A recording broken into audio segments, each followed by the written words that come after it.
Bem, vamos de Robert Sapolsky. Putz, pra quem não conhece, gosta de neurologia, ele é parada obrigatória, ele é um dos maiores neurologistas do mundo. Professor de Stanford de biologia, neurologia. Acho que ele é neurocientista, ele é neurocirurgião também, se eu não me engano.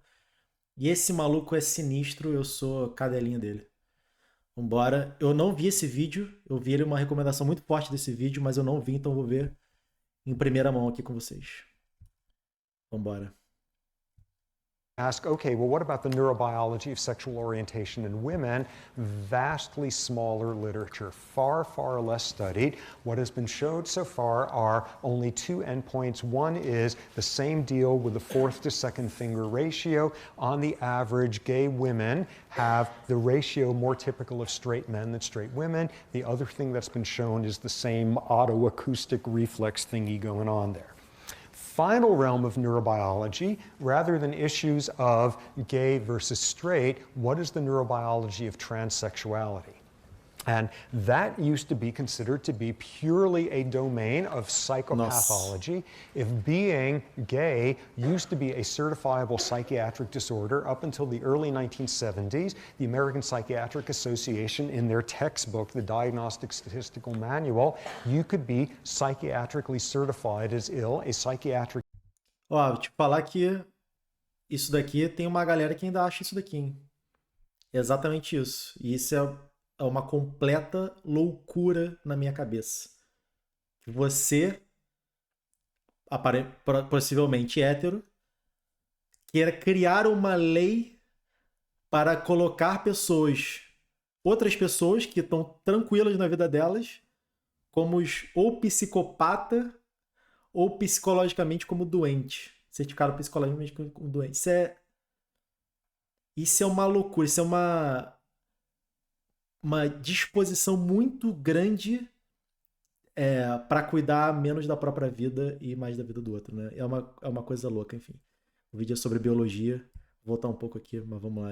Eu acho isso uma coisa absurda, sequer ter que discutir esse tipo de coisa, mas enfim, vamos embora. Textbook, the Diagnostic Statistical Manual, you could be psychiatrically certified as ill. A psychiatric disorder was being homosexual or lesbian. And then in what had to have been one of the more all-time blowout committee meetings ever, they decided that, no, actually it's not a psychiatric disorder, and overnight about 40 million Americans were cured of a psychiatric disease.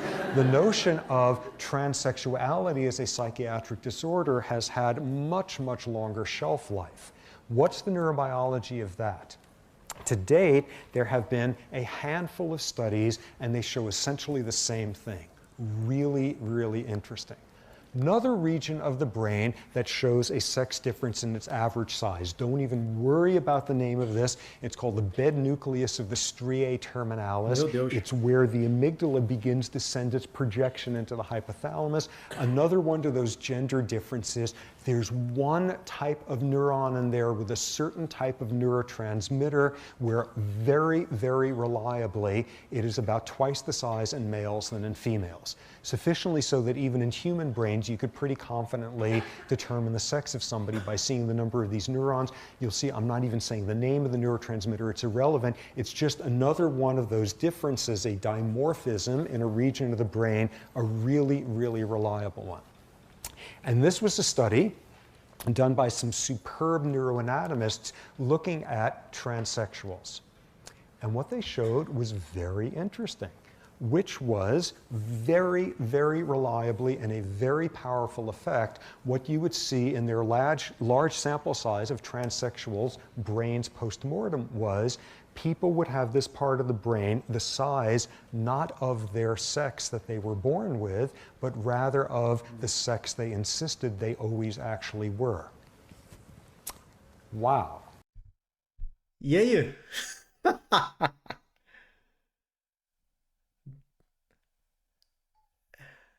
Meu amigo. Será que em algum momento a ciência vai conseguir convencer a galera que tira convicções do cu para poder falar sobre pessoas transexuais? Cara, isso aqui é muito louco, tá? Isso aqui é muito louco. Vou voltar aqui.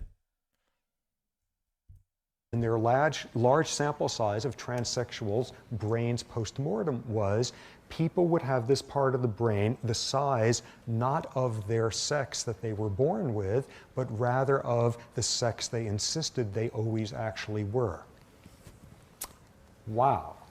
Immediate questions one must ask. Okay, well, maybe this is due to the fact that when people change gender, transsexual procedures, there's a whole lot of hormones involved, and maybe that's doing something to this part of the brain. Critical control that they had was this was looking both at transsexuals who had made gender changes and those who went to their deathbed saying, this is not the sex that I am, I got the wrong body, but never made the change. It wasn't a function of having actually gone through the transition and the endocrine manipulations with it. Another control they had, which was looking at men who would get a certain type of testicular cancer where they would have to be treated with certain feminizing hormones. In other words, very similar to some of the endocrine treatments of male to female transgendered individuals, and post-mortem, you didn't see the changes there. It has nothing to do with the hormones. It had to do with the person insisting from day one that they got the wrong body. And this was a landmark study, fabulously well done and controlled, and replicated once since then, showing that what transsexualism used to be thought of is that people who think that they're a different gender than they actually are. What this study suggests is what transsexualism is about is people who got the wrong gendered body. A legenda ficou grande pra caramba.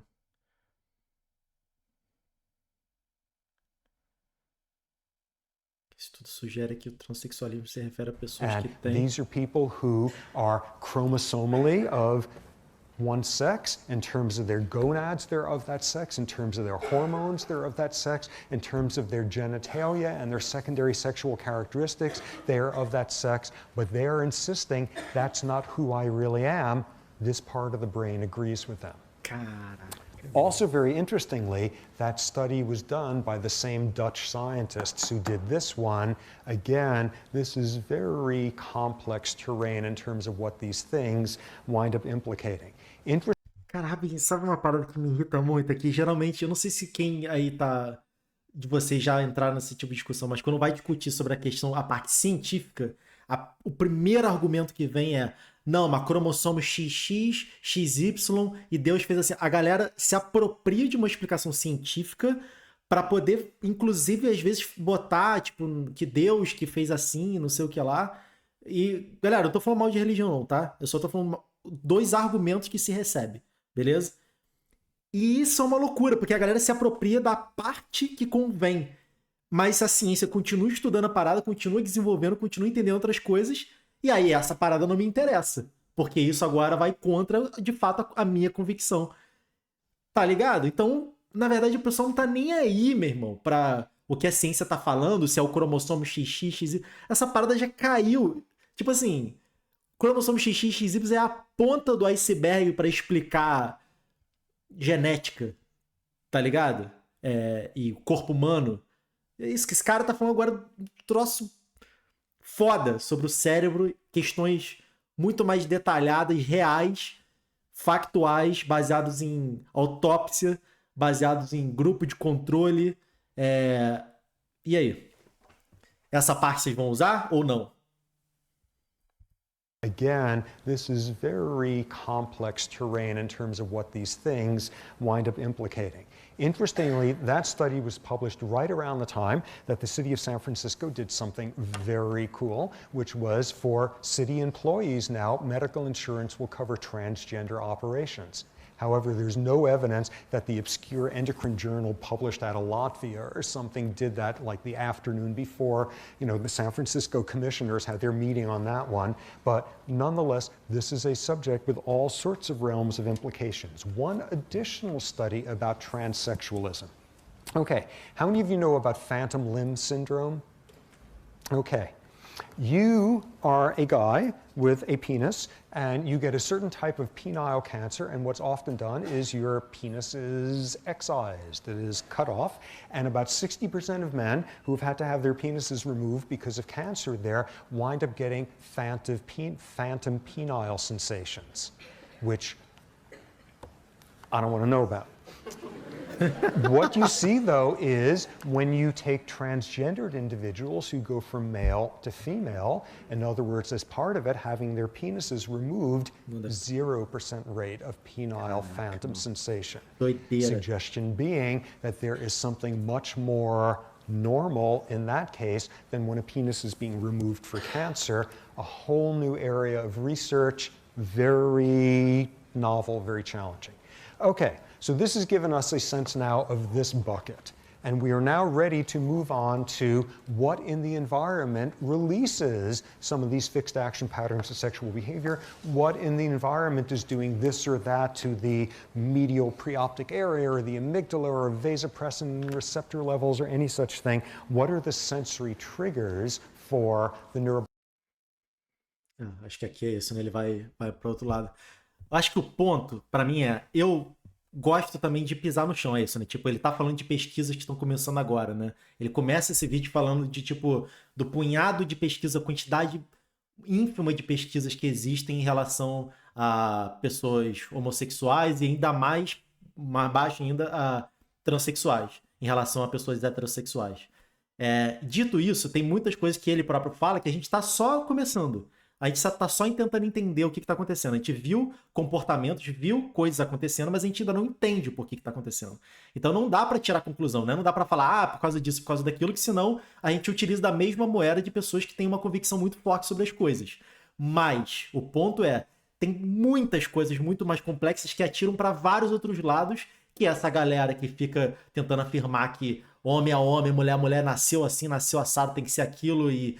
Sacou? Você é uma pessoa travestida, sei lá, as outras coisas surreais que as pessoas falam. Essa galera não olha pro que a ciência, na verdade, está falando, tipo assim, gente, a gente já tem outras coisas acontecendo que se opõem a essas convicções que a gente tinha antes. Então não dá mais para ter essas convicções. São outras coisas. A gente pode não entender o porquê que as coisas estão acontecendo, mas já caiu por terra aquelas convicções que tinha antes, né?